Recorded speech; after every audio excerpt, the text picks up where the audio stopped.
Whitefield was the first evangelical celebrity preacher. In the 18th century, on both sides of the Atlantic, he was famous for his preaching, a household name.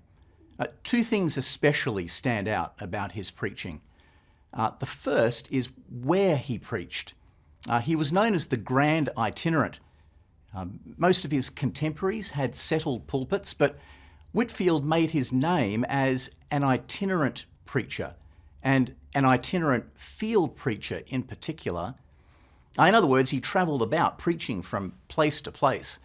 He crossed the Atlantic some 13 times, and in the process he became the virtual glue that held the evangelical movement together.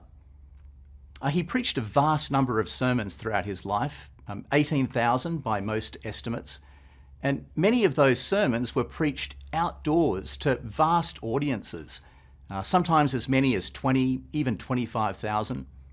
Field preaching is my plan. In this, I'm carried as on eagle's wings, is how he once put it. The second thing that stands out about his preaching is how he preached.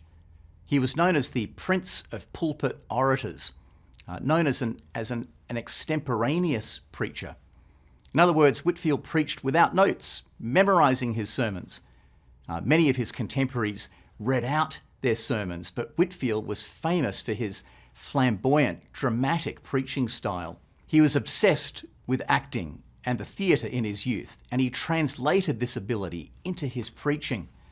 When he preached, the Bible, as it were, became his sacred script, and makeshift pulpits became his sanctified stage.